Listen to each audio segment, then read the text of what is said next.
Hello, good morning everybody. अभी तक actually हमने थोड़ा सा डिले जरूर हुआ है क्योंकि बीच में एग्जामिनेशंस आ गए थे और थोड़ा उसमें बिजी होना पड़ा, लेकिन अब हम दोबारा से इन चीज़ों को कंप्लीट करेंगे। तो पिछले लेक्चर में हमने देखा था equation of motion along a stream line. अब हम इक्वेशन ऑफ मोशन एक जनरल इक्वेशन निकालने की कोशिश करेंगे, इक्वेशन ऑफ मोशन की ऑफ एन इनविसिड फ्लूइड। तो इसके लिए हम सबसे पहले हम ये मान के चलते हैं कि जैसे हमें कोई फ्लूइड एलिमेंट दिया हुआ है, जिस तरीके का आपको ऊपर यहाँ पर एक फिगर बना रखा है मैंने। इस फिगर में ये एक फ्लूइड एलिमेंट है। इस फ्लूइड एलिमेंट या इस फ्लूइड पार्टिकल को हम कहते हैं P। और ये जो फ्लूइड पार्टिकल है, इस फ्लूइड पार्टिकल में हम ये मानते हैं कि रो डेंसिटी का एक फ्लूइड भरा हुआ है। तो रो डेंसिटी जो फ्लूइड की डेंसिटी है वो है रो, ठीक है। और ये पार्टिकल, इसका नाम मैं दे देता हूं, it is the particle which is P. और इसका जो सरफेस है ये पूरा 3 डायमेंशनल सरफेस है। ये 3 डायमेंशनल सरफेस है जिसको मैंने कह दिया है एस, और इसका कोई वॉल्यूम है जिसको मैंने टाउ नाम दे दिया है। टाउ इज एक्चुअली, इसको हम प्रोनाउंस करते हैं TAU, टाउ, ठीक है। तो ये ध्यान रखना, ये टाउ बोलते हैं, टाउ बोलते हैं, जो भी बोलते हैं, लेकिन ये प्रोनाउंस होता है TAU। तो यहां पर हमारे पास 2 तरह के फोर्सेस अप्लाई हो रहे हैं। नंबर 1 फोर्स जो अप्लाई हो रहा है वो तो है ये पूरा जो सरफेस एरिया है ना, इस पर आसपास के ये अकेला तो फ्लूइड है नहीं, ये तो कंटिन्यूम में है, यानी इसके आसपास भी फ्लूइड है। तो आसपास के फ्लूइड से इस पूरे P पर जो सरफेस, P के सरफेस पर जो फोर्स अप्लाई हो रहा है, या नॉर्मल प्रेशर अप्लाई हो रहा है, या नॉर्मल थ्रस्ट अप्लाई हो रही है, एक तो वो हमारे पास एक फोर्स है जो कि इस पर अप्लाई हो रहा है, और दूसरा इस फ्लूइड एलिमेंट पर जो भी एक्सटर्नल फोर्सेस अप्लाई हो रहे हैं, जैसे ग्रेविटेशनल पुल, एक वो चीज है जो इस पर अप्लाई होता है, ठीक है। और हमें ये पता है कि जो न्यूटन्स का सेकंड लॉ ऑफ मोशन है, हम उसी से ही हम इक्वेशन ऑफ मोशन डिराइव करेंगे एक्चुअली। तो यहां पर आप ध्यान से अगर देखें तो एक तो कोई एक्सटर्नल फोर्स है जो कि इस पर अप्लाई हो रहा है, और ये जो रो और डेल्टा टाउ, ये जो कहा है, ये क्या चीज है एक्चुअल में? ये इसका मास है, मास ऑफ द एलिमेंट। ये ध्यान रखने की बात है। तो ये जो मास ऑफ द एलिमेंट है, ये एक छोटे से हिस्से पर, अभी हम इसको बिल्कुल एक छोटे से, एक जो छोटा सा एलिमेंट है जिसका कि वॉल्यूम जो है वो टाउ है, तो टोटल उसका मास हो गया रो डेल्टा टाउ। तो इस पर एप्लीकेशन हम कर रहे हैं। नाउ अब मैं इसको कहता हूं कि भाई मेरे को इक्वेशन ऑफ मोशन निकालनी है। तो इक्वेशन ऑफ मोशन जब मैं निकालने की बात करूंगा तो सबसे पहली बात तो यह है कि जो टोटल मेरे पास मोमेंटम है, दिस मोमेंटम, जो टोटल मोमेंटम है इसका वो क्या आएगा? अगर इसकी वेलोसिटी q है तो q into velocity into mass. तो मास क्या है? Mass is rho delta tau. तो ये तो क्या है? ये मोमेंटम है किसका? इस छोटे से टाइनी से पार्टिकल P का। और अगर मैं टोटल मोमेंटम की बात करूं, पूरे पार्टिकल के, पूरे हिस्से के, एक हिस्से का, एक छोटे से हिस्से का हुआ। अब मैं पूरे की बात करूं, जो सरफेस एरिया से ढका हुआ है पूरे S से, तो वो हो जाएगा integral Q rho delta tau. तो ये जो है ये मोमेंटम हो जाएगा। और हमें ये पता है कि the time rate of change of momentum जो है that would be equal to change in force, sum of forces, या में हम कह लेंगे time rate of change of momentum is equal to the sum of the forces acting upon the system. ये हमें पता है, और इसी चीज को हम अप्लाई करते हैं इक्वेशन ऑफ मोशन निकालने के लिए। तो चलिए, तो सबसे पहले हम time rate of change of momentum की बात करते हैं। तो time rate of change of momentum कैसे आता है, इसको पूरी तरह से डिराइव करने की हम कोशिश करते हैं यहां पे। तो चलिए देखते हैं काम कैसे होगा। तो यहां पर मैं सबसे पहले जो मेरे पास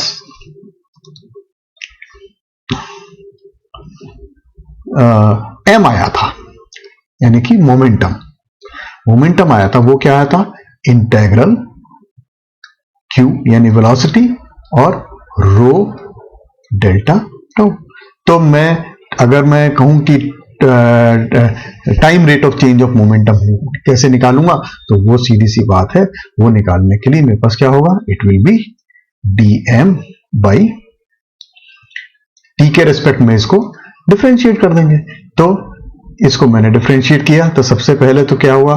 इस q को, पहली टर्म को डिफरेंशिएट किया dq बाई dt, और बाकी टर्म वैसी की वैसी q rho delta tau, plus अब मैं सेकेंड टर्म को डिफरेंशिएट करूंगा, q वैसी की वैसी रहेगी, तो it is d by dt of rho delta tau. ठीक है, राइट। नाउ एक बात ध्यान से देखिए आप कि ये जो सेकंड टर्म है, इस टर्म में क्या खासियत है? ये जो टर्म है, ये एक्चुअल में क्या है? It is mass of the fluid है उस समय। तो ये मास ऑफ द फ्लूइड जो है, ये mass of the fluid change नहीं होता है, तो ये चेंज नहीं होता है, तो it is a constant actually. तो ये जब कांस्टेंट है, तो ये वाली टर्म जो है ये खत्म हो जाएगी हमारी, ये हमें ध्यान रखना होगा। तो नेचुरली ये जब खत्म हो जाएगी, तो मेरे पास mass rate of change of momentum जो आएगा, that would be integral dq upon dt rho delta tau, ये रह जाएगा, और जो दूसरी टर्म है ये पूरी तरह से समाप्त हो जाएगी। ठीक है, इतनी बात समझ में आ गई। अब हम ये कहते हैं कि जो एक्सटर्नल फोर्स है, हमने एक एक्सटर्नल फोर्स की बात करी थी, इसके अंदर हमने बात करी थी कि ये इस एलिमेंट पर एक एक्सटर्नल फोर्स अप्लाई हो रहा है F, तो वो किस पर? इस एलिमेंट पर अप्लाई हो रहा था। टोटल एक्सटर्नल फोर्स क्या हो जाएगा? F multiplied by rho delta tau. ठीक है, तो ये जो एक्सटर्नल फोर्स हमारे पास अप्लाई हुआ, जो इसको थोड़ा सा हम पेन को मोटा कर लें। ओके, नाउ तो हमारे पास जो एक्सटर्नल फोर्स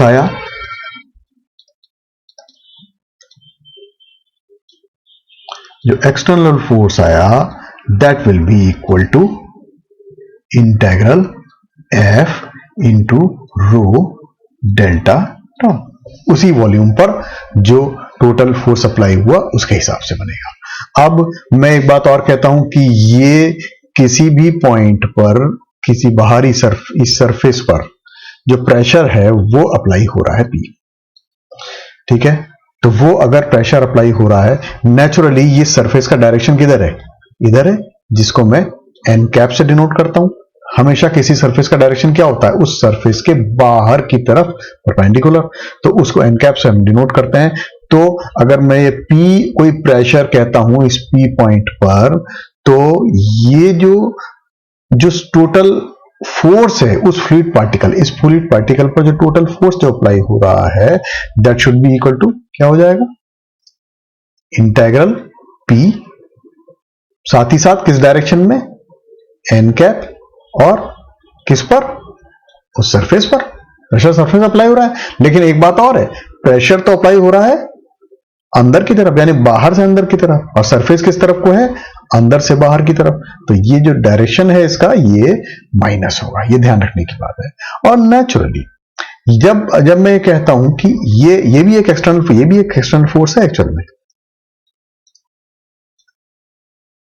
ये भी एक एक्चुअली ये एक्सटर्नल फोर्स नंबर 1 कह लें, इसको एक्सटर्नल फोर्स नंबर 2 कह लें। ये जो है ये प्रेशर के कारण अप्लाई होने वाला फोर्स है, और ये उसका जो एक्सटर्नल फोर्सेस होते हैं, जैसे ग्रेविटी है, उसके कारण से अप्लाई होने वाला फोर्स है। तो ये उसके अंदर का, ये actually it is not exactly external force, ये फोर्स जो है वो उस फ्लूइड का खुद का फोर्स है। नाउ तो अब एक बात कहते हैं, ये जो अप्लाई हुआ, ये सरफेस पे अप्लाई हुआ, तो मैंने क्या करा, मैंने इसको मैंने चेंज कर दिया सरफेस इंटीग्रल को वॉल्यूम इंटीग्रल में। तो ये मुझे पता है कि सरफेस इंटीग्रल ओवर या हम कह दें कि flux of a quantity that would be equal to the volume integral of the divergent of that quantity. तो इसका मतलब हम इसको सीधे सीधे हम कर सकते हैं डेल पी और साथ में डी टाउ, डी।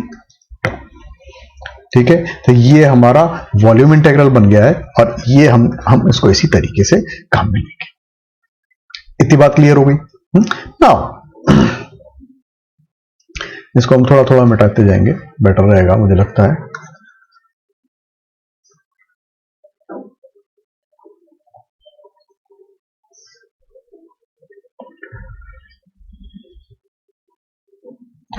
चलिए अब मैं बात करता हूं इसके आगे। ये मेरे पास फोर्सेस आ गए और मेरे पास जो rate of change of momentum था वो भी आ गया है। तो ये मुझे पता है Newton second law of motion से मुझे ये पता है कि जो rate of change of momentum है that will be equal to the rate of momentum in minus rate of momentum out. ठीक है, एक तो चेंज वो हुआ plus sum of forces acting upon the system. तो इसका मतलब ये हुआ कि मेरे पास जो rate of change of momentum आया था that is integral D q by d T और रो डी टो, ये जो आया था यहां से आया था ना, इस जगह से। ठीक है, it will be equal to, एक तो ये वाला फोर्स अप्लाई हुआ F rho d tau minus एक ये फोर्स अप्लाई हुआ integral of divergence of P और डी टो। ठीक है, अब ये मुझे पता है कि भाई ये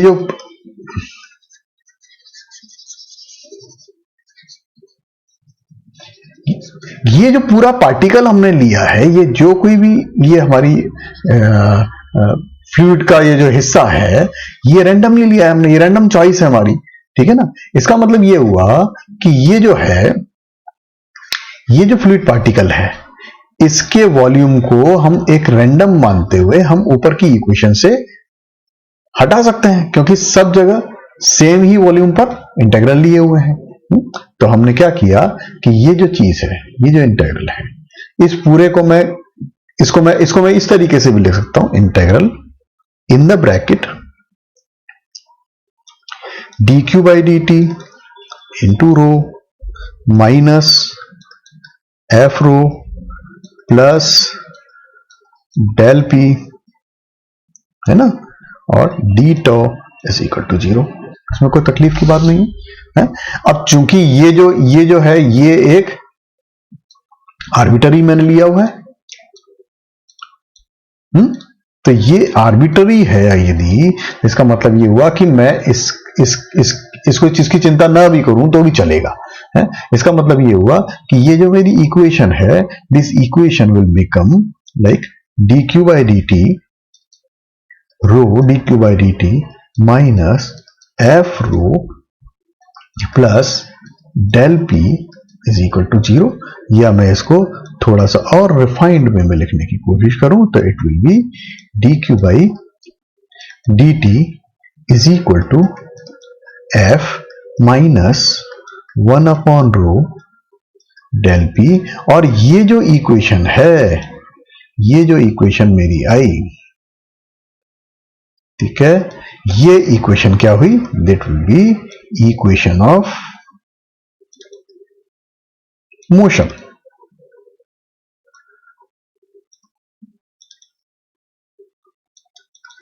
ठीक है, तो ये अपने को, ये हमारे पास इक्वेशन ऑफ मोशन आई और इस इक्वेशन ऑफ मोशन को हम अलग अलग दूसरी फॉर्म्स में भी लिख सकते हैं। हम चाहें तो हम इसको एक अलग फॉर्म में हम लिखने की कोशिश करते हैं।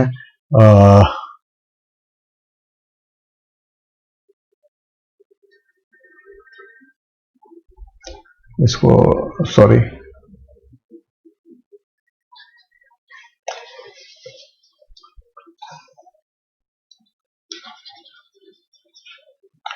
मैं इसको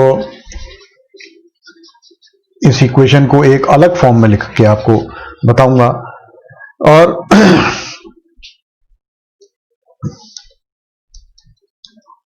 नाउ देखिए इक्वेशन क्या आई थी हमारे पास इक्वेशन आई थी dq upon dt is equal to f minus 1 upon rho delta p। ठीक है। नाउ मैंने क्या करा, ये dq बाई dt इसको मैंने लिखा इसको del q by del t plus q dot del q is equal to f minus 1 upon rho del p। ठीक है। ये चीज आपको पता है क्या है? आप थोड़ा याद करने की कोशिश करें। ये चीज आपको पता है क्या चीज है?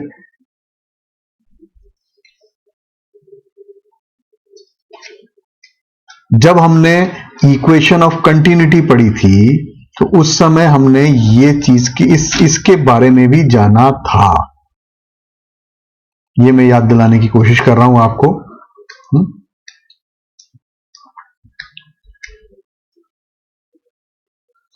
क्या है ये? It is material derivative. ये मटेरियल डेरिवेटिव है जिसके अंदर दो तरह की चीजें हैं, एक तो लोकल डेरिवेटिव है और एक कन्वेक्टिव डेरिवेटिव है। ये लोकल टर्म कहलाती है ये वाली लेफ्ट वाली, और ये कन्वेक्टिव टर्म कहलाती है। तो ये मटेरियल डेरिवेटिव कहलाता है। इस मटेरियल डेरिवेटिव जो है ये पूरे फ्लूइड मोशन को, इस फ्लूइड की प्रॉपर्टी को डिफाइन करता है। यानी फ्लूइड दो तरीके से बिहेव कर रहा है, एक तो लोकल चल रहा है और एक साथ में उसके अंदर भी कन्वेक्टिव प्रॉपर्टीज है, यानी उसके अंदर भी मूवमेंट हो रहा है उस पूरे फ्लूइड के, उस एलिमेंट के अंदर। तो चलिए ये हुई, मेरे को बार बार इसको बहुत डिटेल में समझाने की जरूरत नहीं है। ये मटेरियल डेरिवेटिव है। मटेरियल डेरिवेटिव के रूप में मैंने इसको लिखा और फिर मैंने एक जो वेक्टर कैलकुलस का एक सिंपल सा रिजल्ट मैंने अप्लाई किया। तो मैंने उस वेक्टर कैलकुलस के रिजल्ट को अप्लाई करके मैं डायरेक्टली इस चीज को लिख रहा हूं, del Q by del T plus del 1/2 Q square minus Q cross curl Q is equal to F minus 1 upon rho del P. ठीक है। तो Q क्रॉस कर्ल Q का ये रिजल्ट है। Actually it is equal to 1/2 Q square del 1/2 Q square minus Q dot del Q। ये result होता है। उस रिजल्ट को मैंने मॉडिफाइड रूप में इस तरीके से लिखा है, यहां पर अप्लाई किया है। तो ये चीज हमें ये पता है कि that is del Q by del T plus 1/2 del Q square minus, अब देखिए जरा, माइनस को मैंने प्लस बना दिया तो कर्ल क्यू क्रॉस क्यू लिख सकता हूं। And what is curl Q? Curl Q is omega. तो omega cross Q is equal to F minus 1 upon rho del P. और ये जो इक्वेशन है ये भी हमारी इक्वेशन ऑफ मोशन का एक फॉर्म है और ये कहलाती है लेम्स हाइड्रोडायनामिकल इक्वेशन। हाइड्रोडायनामिकल इक्वेशन।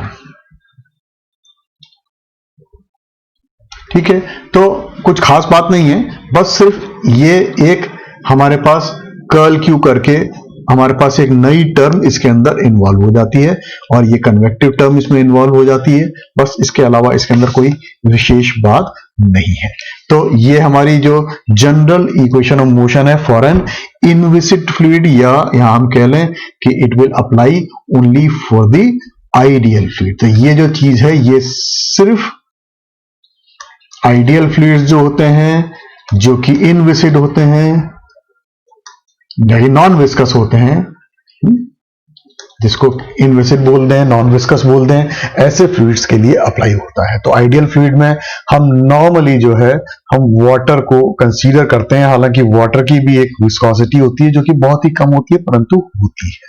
तो ये बात ध्यान रखने की है। ये इनिशियली हमारी जो इक्वेशन ऑफ मोशन है वो है।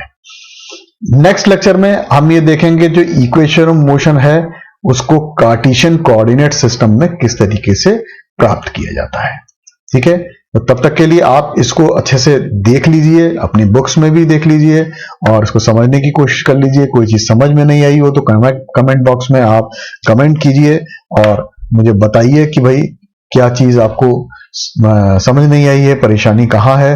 और हो सकता है बहुत जल्दी कॉलेजेस और इंस्टीट्यूशंस खुलें और हम लोग आमने सामने बैठ के भी बात करें, तो उस समय आपकी जो भी प्रॉब्लम्स हैं उनको हम दूर करने की कोशिश करेंगे। सो तब तक के लिए all the best and take care.